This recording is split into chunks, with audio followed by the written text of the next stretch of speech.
parole ici.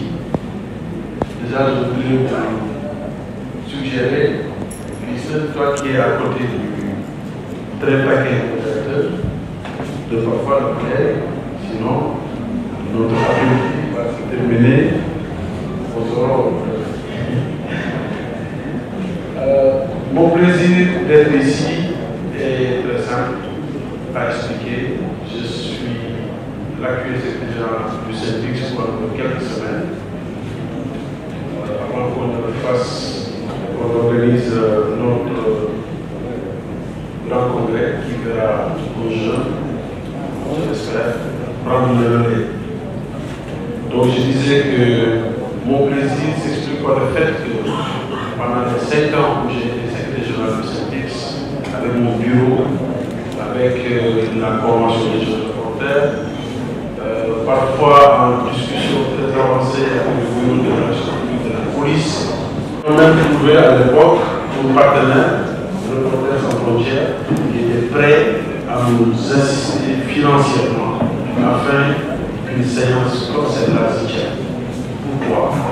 Parce que nous avons remarqué qu'il y avait de plus en plus, assez souvent je dirais, des heures entre deux secteurs ou deux corps qui pourtant cheminent de façon normale le reste des jours de l'année, sauf les jours où il y a maintien ou préservation de l'ordre public. Nous avions pensé, avec les contraintes opérationnelles des uns et des autres, afin qu'on se comprenne mieux sur le terrain et qu'on évite souvent ce qui fait la une dans la presse internationale. Ce qui a fait la une dans la presse internationale, c'est quoi? C'est les journalistes bien participé, passionnés, etc. Malheureusement, cela n'a pas pu se tenir du fait simplement peut-être d'un de calendrier. Vous permettrez, monsieur le directeur général, de souligner les efforts consentis à l'époque par le directeur du bureau des relations publiques, M. P, que il me semble que j'ai vu ici, qui avait poussé pour que de telles rencontres se tiennent. L'objectif in fine, et je vais en terminer par là, c'était de faire en sorte que dans les... Parce que la police a eu des passerelles de discussion avec les journalistes. Moi, je n'ai jamais participé parce que je suis plus journaliste qu'autre chose.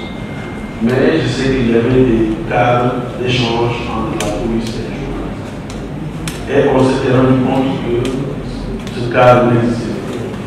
Donc, notre souhait, c'était de faire en sorte que ce cadre revive pour qu'il y ait des échanges. Parce qu'on peut ne pas se comprendre.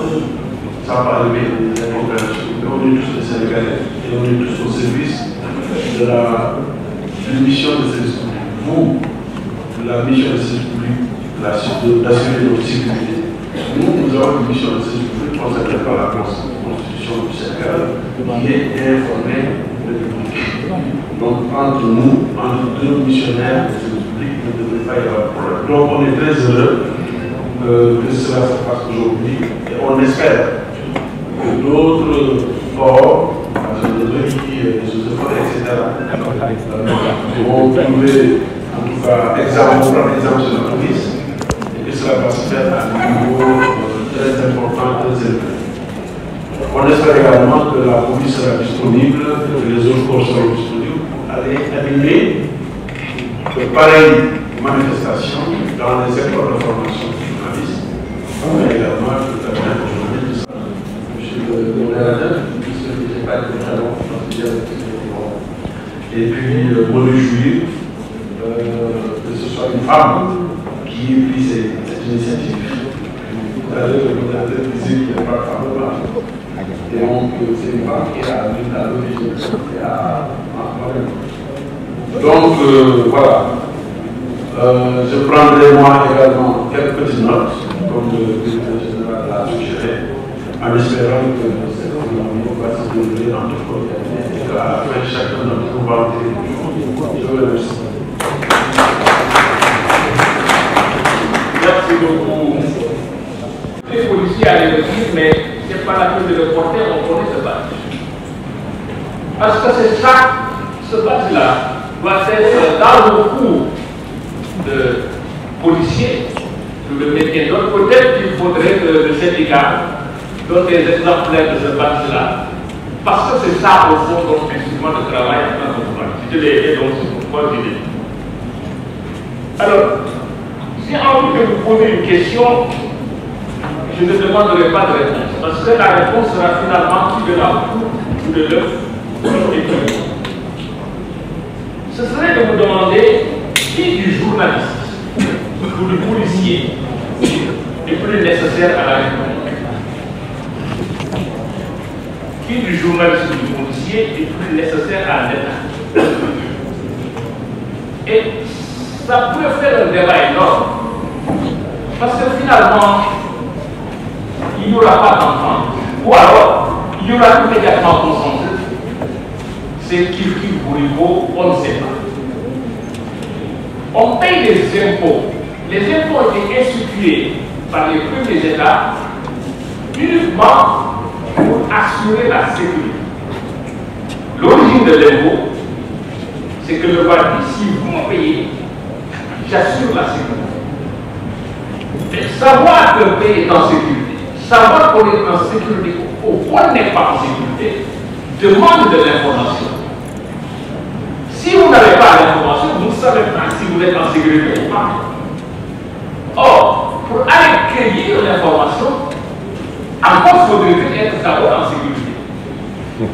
On est dans ce milieu où le journaliste ne peut pas faire son travail si les conditions de sécurité ne sont pas remplies. Et où le professionnel de la sécurité ne peut pas faire son travail s'il n'a pas les informations qui lui permettent de prendre des décisions. Parce qu'au fond, le processus de décision, chez le policier comme chez le père de famille, ne repose que sur l'information. Sans l'information, pas de prise de décision. Ou en tout cas, pas de prise de bonne décision. Donc, dans ce cas-là, nous allons donner la parole à des gens qui sont très modérés.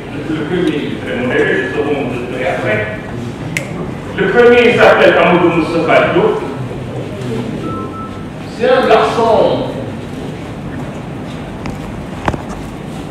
qui se prend pour un âne. Moi, j'ai vu. Depuis un mois, ce garçon se prend pour un âne. Il a expliqué pourquoi. Parce qu'il fait une chronique très intéressante sur l'histoire de la RTS où il a travaillé pendant longtemps. Et il dit mémoire d'un âne. Après, il explique pourquoi il a dit ça. Les enfants, des ignorants pour moi, vont dire que voilà un nouvel qui finalement prend le nom du métier. Mais après l'histoire que j'ai racontée au début, je ne peux rien dire contre les nouvelles. Donc, je donne la parole à Moustapha Diop, qui a été secrétaire administratif pendant longtemps, qui a été pendant longtemps membre du bureau exécutif national du service, qui a travaillé pendant longtemps à la RTS, et qui finalement a pris la retraite alors qu'il est tout seul. Donc, Moustapha, vous avez la parole. Je ne sais pas si vous parlez. Je voudrais dire à la directrice si elle est là ou si elle n'est pas là, de dire à l'intendant que ma ration d'eau est terminée. Et que étant dans une police, je ne peux pas vous prendre le mot de mon voisin. Je ne peux pas risquer la peine.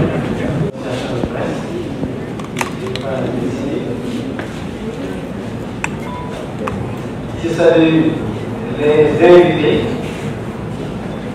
en vos grades et qualités. Je remercie la CAP et la direction de l'entreprise de m'avoir permis de participer à cette année. Et je vais commencer par deux exemples de situation. Une situation pour souligner, de montrer le badge pour accéder à leur lieu de travail. Donc, le gendarme du poste de sécurité avait en charge de faire respecter la note d'information qui était publiée, qui était diffusée dans le réseau Internet. Et malheureusement, le journaliste qui devait présenter le journal télévisé de 13 heures n'est pas au courant et s'est présenté sans badge. Lui, il ne comprenait pas que le gendarme qui le connaît bien puisse empêcher la diffusion d'un acte important, disons, le moment le plus important, qui est le journal télévisé. Donc, finalement, le rédacteur en chef, il m'appelle, il s'appelle, le chef de poste de gendarmerie, il m'appelle, il s'appelle, et je suis obligé de les convoquer dans mon bureau et de trouver mon compris. La deuxième scène a lieu quelque part, disons à la cité de Gaulle. La police gérait une situation qui pouvait dégénérer à tout moment. Et donc avait déterminé un périmètre de sécurité qui ne fallait surtout qu'on fasse texte pénétrer. Bon, le journaliste a révélé sur le lieu, a entrepris de faire une interview en ayant en arrière-plan de la cité barricade. Le seul problème, c'est qu'il était en plein milieu de la zone de sécurité. Et comme on lui a demandé de dégager, il a refusé parce qu'il ne faisait que son travail. Il a été dégagé à cause de la promotion. Ces deux situations illustrent le dilemme dans lequel deux acteurs au service du public sur un même terrain doivent faire le travail sans que celui de l'un entrave celui de l'autre.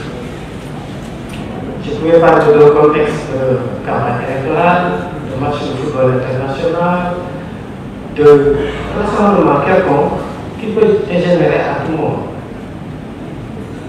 Et dans chaque cas, chacun accuse l'autre en essayant de se dédouaner. Il y a des moments où avoir tort ou avoir raison n'a aucune espèce d'importance. Ce qui est important, c'est que chacun puisse faire son travail, en laissant l'autre faire son travail, en bonne entente, pour ne pas dire en toute complicité.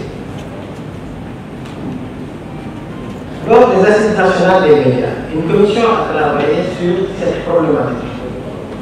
Elle a été composée de toutes les franges de la population, il y avait des professionnels des médias, des forces de défense et de sécurité, défenseurs de droits humains, des associations de consommateurs, magistrats, etc. Il en est sorti un certain nombre de recommandations, dont je vais citer quelques-unes. Instaurer un cadre de dialogue permanent entre les forces de défense et de sécurité et des acteurs des médias, introduire la question des médias dans la formation initiale des FDS, les forces de défense et de sécurité, mettre en place un mécanisme d'échange et d'alerte entre médias et FDS. Sensibiliser les professionnels des médias sur le mode opératoire des forces de défense et de sécurité. Et réactualiser le gentleman agreement qui existait entre les professionnels des médias et les forces de défense et de sécurité.